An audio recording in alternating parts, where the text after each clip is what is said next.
Welcome back. You've been listening to the Flow Friday Sports Show here on Flow FM.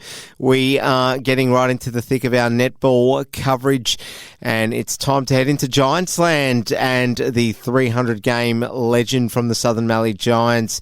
Now, joins me on the line, Trudi Cook. Great to have you on again. How are you? Yeah, good, Alice. Great. Ticking along all right. That's what we want to hear, Trudes. Now, I'm not sure if I'm allowed to call you that, by the way. I'm assuming. You're allowed to say that. We've had enough rounds of netball now. You're right to call me that. Good work. All right. Well, unfortunately, it was a case of blowing as hard as they could, but they just couldn't quite blow the house down. The A-grade girls on the weekend just gone, Trudi. 46-43, an agonising defeat against Wimmera Netball. What did you take away from this game? Because, gee whiz, so many positives, but we've got to be getting the points on the board by this stage, Trudi. Yeah, we most certainly did, and we needed those ones. We were on the same points as Wimmera Netball on the ladder, so it would have been a very good win to have, where now they've crept above us on the ladder. But yeah, look, there were some positives to take out of it. Ruby Fisher's drive through the centre was incredible, and combining that with Jodie Hayes as well, it's definitely one of our strengths out on the court, just being able to have that options and strength through the mid-court there. Steph Thompson and Tia shot really well in the goals. Look, we trailed by 3 or 4 goals each break, so it was a very consistent game.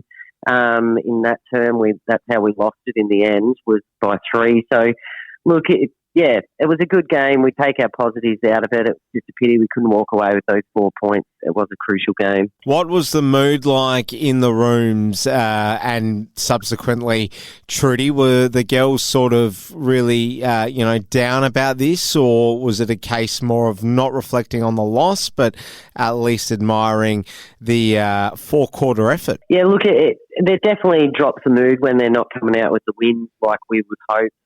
So they're definitely not up and about all the time. But look, they do reflect and take out the positives each week and go through that with each player. But they also then identify a couple of things to work on for the next week. And I think defence will be something that they really focus on for this week, taking on the Horsham Saints. Their goalies are really, really strong, their team. So it's really important that pressure is applied all the way down the court to try and prevent those goalies from even having it. So they'll take that away from the Wimmera Netball game and make sure that they work on that for this week against the Saints. More on that in a moment or so, but looking at the B grade, not quite up to it in the end, Trudi. What went down there? Yeah, no, look, the B grade and C grade are similar spot. They give it all and they keep working on their tactics and whatnot. But yeah, Wimmera Netball are a very strong team.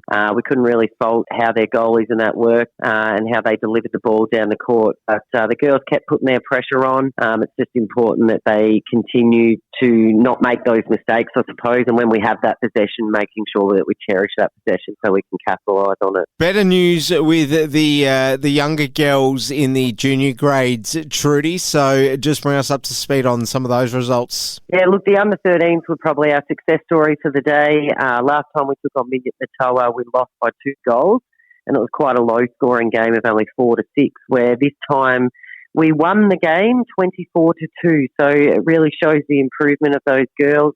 Wimmera Netball didn't score until the last quarter, so it was a credit to the under-13 girls. Look, Leah Hallam scored 18 of those 24 goals, doing really well in shooting there. Luca Landrigan is one to watch out for in defence. She can read the ball really well, has her head up, and is quite a big talker across the court.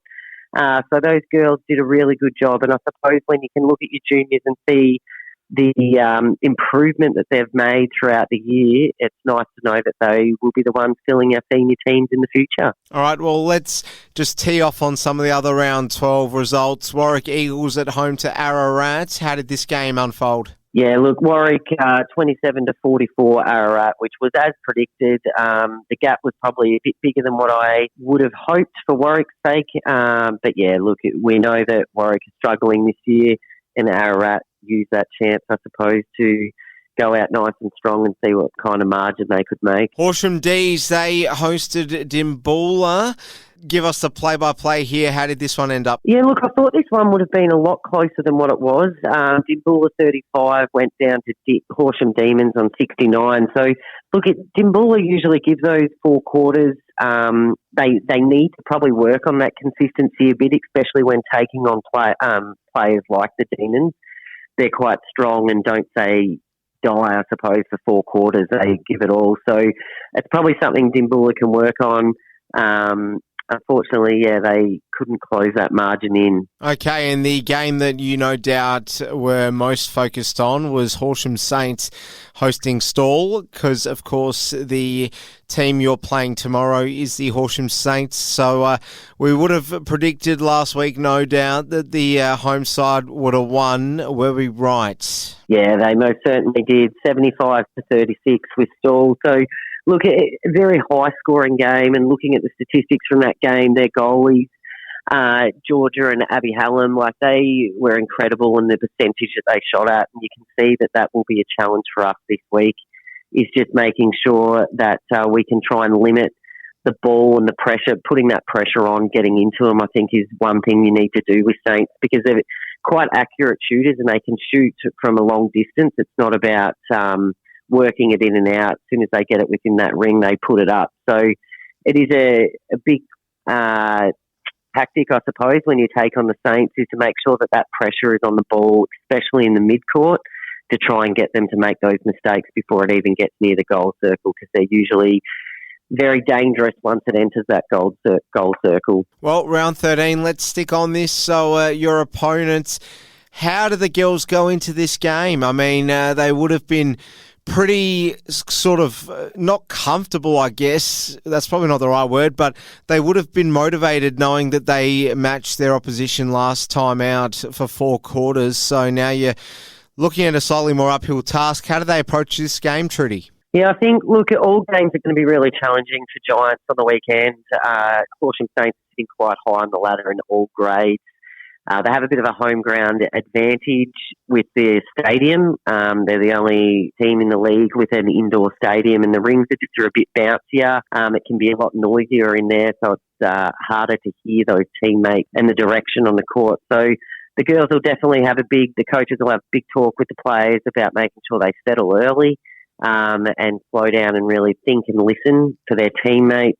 But as I said, the key to this game is going to be that pressure down the court, and it's got to be constant all the way down to really limit and slow down that ball getting into the goal ring, because once it's in there, that damage can happen very quickly. Ararat, they host Horsham Demons tomorrow. Are we going to get a close game here, do you reckon, Trudy? Yeah, I don't know. Look, the ladder tells us that it should be reasonably close.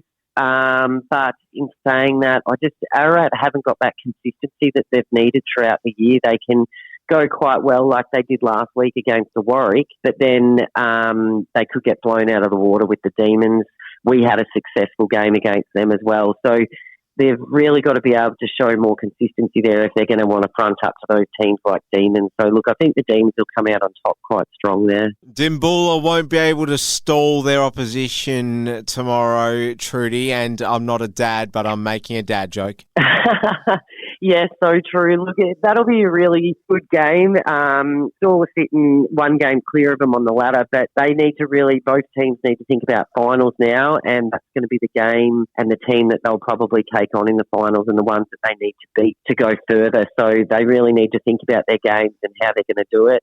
Look, I'm tipping Stawell. I think Stawell have got that settled game and can play those 4 quarters out quite strong by taking 15 minutes at a time, where Dimboola just seem to float up and down a bit more throughout the game. Neil come off the bye, but it won't matter too much in their game against the Warwick Eagles.